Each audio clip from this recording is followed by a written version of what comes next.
When it comes to knee replacement, patients are always looking for the latest and greatest technology, and one of the newer advances that's available now is augmented reality total knee replacement.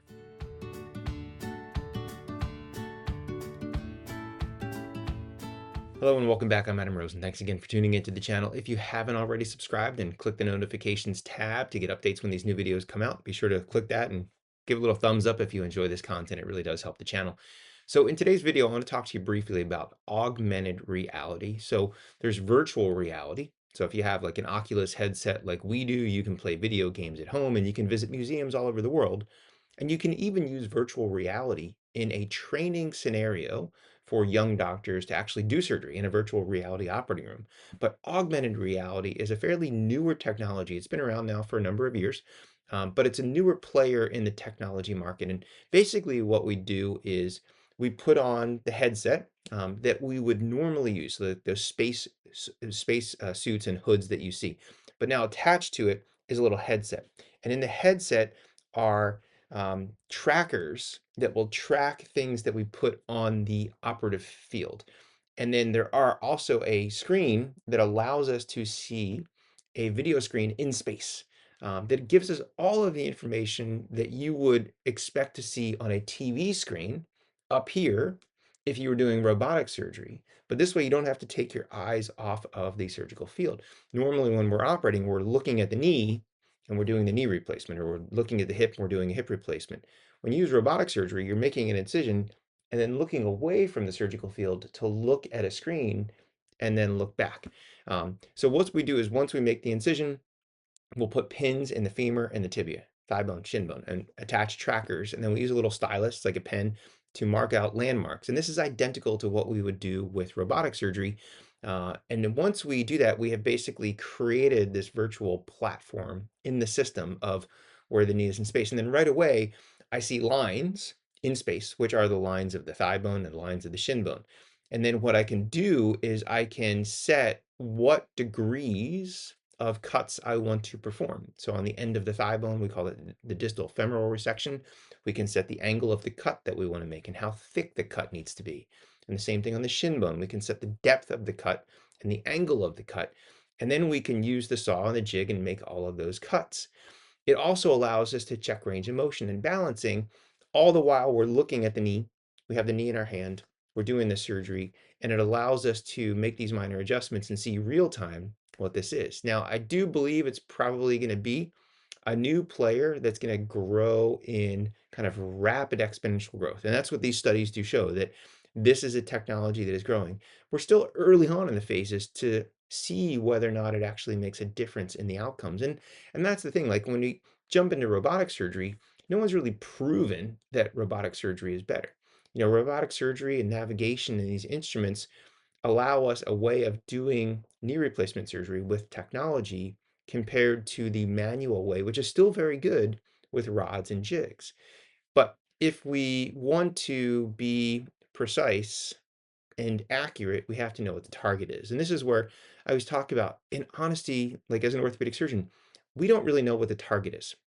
When we look at knee replacements, there are people with different knees. There are people that are bow-legged and knock-kneed, but there's also people that have joint lines that are flat to the ground and tilted and angled.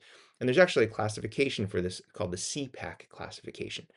And when we talk about how to do a knee, you can have a different philosophy. So some surgeons are mechanical alignment surgeons, and some are anatomic, and some are kinematic.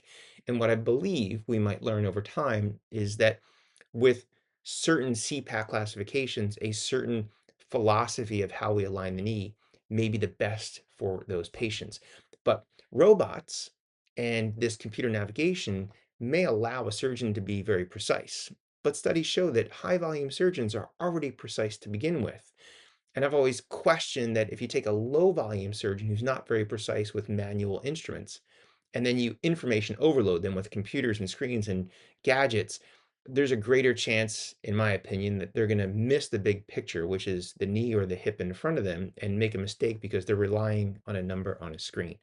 But for certain complex cases, or to promote and progress the growth of technology, augmented reality offers that platform. Now, there's three big players. So ARVIS is one that I had a lot of experience with early on. and I've seen rapid exponential growth in their technology. And it's a headset that allows you to map out, again, these markets or these targets and then make those cuts. Now, the last I heard, there may be technology that allows you to just look at the knee and kind of map it, which would get rid of the individual dot taking landmark things. The other system that's out there is what's called PIXEE, which also has, I think, some of the slickest instrumentation as far as the jigs and being able to dial and kind of knock those things in. And NextAR is another system that's been around for a while that offers little sensors that you put in addition to the trackers, and you can use those to check for balancing. And all of these are increasing in the ability of what they can do. The initial versions were just cuts, and then you looked at balancing and alignment. And as technology continues to grow, the technology that is afforded to a surgeon in this little headset is incredible. And it's a much smaller footprint. You know, if you have a robot, you have a big robot arm. And then you have a screen, and usually a second screen. And then you have a tracker. And the tracker is trying to look at sensors that are on the field, and someone in the field might be in the way, so they have to move. And it can be pretty cumbersome until a surgeon and their team figures out the dance of where everything needs to be and who needs to move where to do things. The beauty of this system is you put it on your head and you're staring at the surgical field. There's nobody between you and the knee or you and the hip. And it is a much smaller footprint. There's nothing on the ground. It's all the regular instruments. You have your regular team. Everybody stands where they need to be, and it's portable. You know, the footprint of augmented reality is just the headset. So there's no footprint on the floor. Where with a robot, there's a huge footprint of like 3 or 4 things in the room, and you can't transport them to another center. So if a doctor works in a hospital and a surgery center, it's very easy to take this little box and have it delivered to the surgery center and then sterilized for tomorrow's cases. You can't just move a robot. It's just not possible. So places then have to buy multiple robots to have in multiple locations. Now, time will tell as to how much better this is as far as creating better knees, better balanced knees, better alignment, more normal feeling knees. I do believe, however, that we're probably going to see a growth in augmented reality and probably a dip in robotic surgery as more surgeons get familiar with this. Now, if you've had a knee replacement, and if you've had a knee replacement performed with augmented reality, let us know how it went in the show notes, maybe what state you're in. And if you have other questions, leave those in the show notes as well. I try to do my best to look at them and answer them in future episodes. And like always, thanks for watching. Until next time, I'm Adam Rosen. Stay safe.